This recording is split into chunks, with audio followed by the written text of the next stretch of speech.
Hi YouTube, I'm back again with another video of movies I've watched this week. Obviously, if you're following me on Twitter, I went to see District 9 in the cinemas, and that was just brilliant. There's not a lot that hasn't been said about District 9, so I'll keep it short. If you don't know the plot yet, basically it's UFOs have come down to our planet, and instead of the usual big invasion or big intelligent UFOs taking over the world, these aliens are in distress, and instead of landing in the most obvious places in Hollywood, such as LA or New York or somewhere like that, they go into Johannesburg in South Africa. And instead of these aliens being superhuman, kind of all-powerful, all-knowing animals, they're basically all in distress and basically become refugees in our planet. The film does say a lot. It's a really brilliant storyline. I think it's brilliantly acted, it's brilliantly put together. It's sort of a mockumentary, documentary type thing, but what this film does that other films don't is, say for instance, Cloverfield, when they always have to explain how they got the footage, why they keep filming and all that, but this film, the director, when he never had an excuse to follow camcorders or follow CCTV, he just thought, sod it, we'll just shoot it with real film. Everyone knows it's a film, we're not going to go into too much detail of how we got the footage. It was just, here's the film, watch the film, and everything was brilliant. The action was good. It wasn't too much action. Some of these films just go off on their own, in their own realm sort of thing, for hours and hours, mindless action, but it really fitted in. You really felt for the characters. And most films do set up just for a second film, like Iron Man or that. A lot of the groundwork was pretty much just to set up the sequel, but District 9 is one of the only sort of films that I'm really looking forward to if they make a District 10, which I reckon they call it, like District 9 2. There's so much I won't say too much, but there's so much they've left open which would make a brilliant second film. All round, I just think it's a brilliant film, and it's pretty much the only film I would give 10 out of 10. It's done so much for sci-fi, it's done so much for... It's basically a story of what the world is, especially in South Africa, where they've got the apartheid and all that, there's all the problems. It's all been said before, so I won't go into any more detail about District 9, but it's a brilliant film, and definitely check it out and believe the hype. I went in expecting so much from this film, and I come away with it. It was amazing. Anyway, the next film is Gran Torino, and it stars Clint Eastwood. It was directed by Clint Eastwood, and yeah, I heard about this film when it came out, and I kept putting it off, and when I sat down and watched this, and I enjoyed every second of it.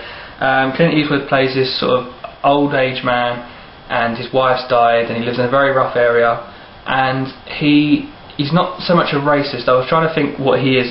He's old fashioned, and he's set in his ways, and it's obviously he's lived in his house all his life, and he's seen the area go downhill and everything go wrong, and this Asian family moved in next door, or South Korean family, I'm not sure, moved in next door, and obviously at first he's against them, and he basically hates everyone, and Clint Eastwood plays this character perfectly. There's some parts in the film when he just growls, and it's just brilliant, and I don't think many actors apart from Clint Eastwood could really get away with it. He's just brilliant in this film. It's a really touching film. This sort of film has been done before, but I really think this works. A foreign family moving next door who he doesn't like at first, and they start getting a lot of trouble. So the trouble spreads into his house. So he defends his house at first, but then he becomes attached to the family next door, and it's all about the story of these two sort of opposites coming together. But I just thought it was brilliantly acted. You really felt for the characters, and I just loved it. And the last two films are sort of linked in a way, because they both star a young actor. His name is Thomas Turgus, I think that's how you say his name, but he's been in the brilliant film This Is England, and I thought his performance in that was just amazing. It's not it doesn't seem acted, it doesn't seem scripted. It seems like they've let him do the character and just filmed him and just let him be himself. He doesn't come across as one of these proper child actor prodigy type people like some of these young stars you see in films nowadays. They sound like 50-year-olds talking, but they're like 5, and it doesn't work. Whereas this Thomas Turgus, I think he wasn't an experienced actor, and they just let him be himself, and that's what's so good about these films. If you haven't seen This Is England, see This Is England because it's brilliant, and he's definitely going to go places, especially after watching these two other films. The first film I'm talking about is Town. Now, this is a short film, and I think it initially got funding to be a promo film for the Eurostar train, which is the train which links London to Paris. And there's a lot of mention in the film of this, but it's not a promotional film. I think basically the director originally got the money for it and then thought, right, I'm going to make my own film, and that's what he did. It's filmed in black and white, and then at the end it's filmed in high 8, and it basically follows a young boy who comes down from Nottingham, I think it is, or somewhere in the Midlands, and he comes down and basically just runs away to London. When he gets to London, at first he's having a hard time, he gets mugged and he gets his stuff taken. He meets this Polish boy, and this Polish boy lives with his dad, and it's obviously they've just arrived in England as well.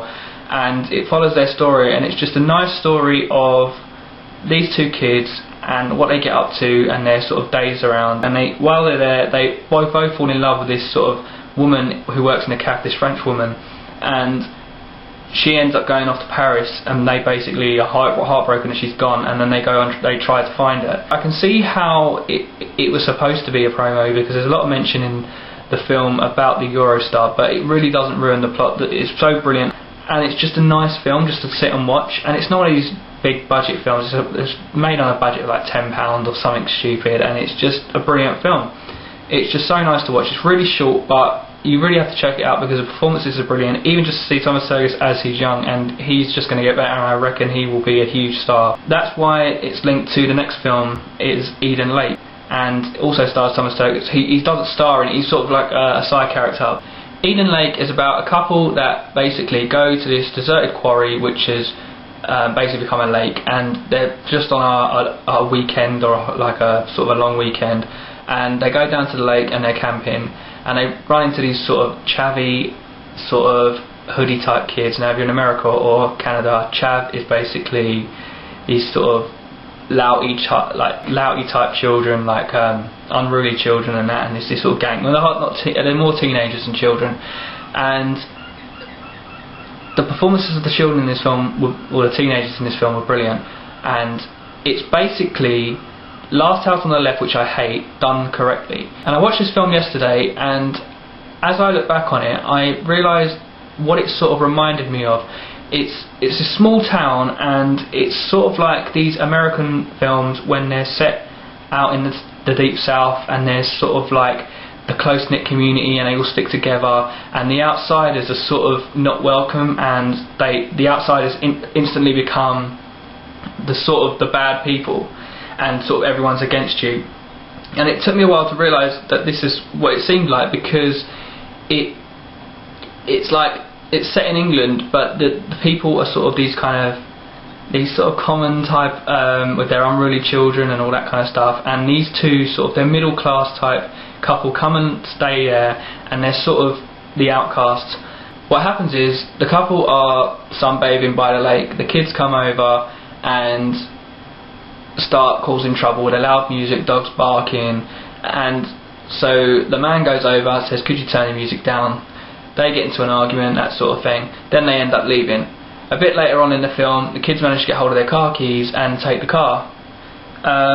This basically builds up and up and up, and the fighting gets out of control. The whole film is basically the woman trying to escape from this wooded area and get to the town. And what's so well done with this film, all the actors, including the teenage actors, the young teenage actors, and they're just perfect in every way in this film. And because the actors are so good, it's so believable. Like I said, Thomas Sturgis plays a small part in it, but he's brilliant as well, and there's a few good bits with him in it. I don't want to give too much away. There's so many more films I've watched that I just can't fit into this video, because there's been so many good films I've watched this week. Sorry this video is quite long, but I had to tell you about those films. The films are brilliant. Go and check them out, and just basically watch everything that Thomas Sturgis is in, and believe the hype about District 9. Thanks for watching. Talk to you soon.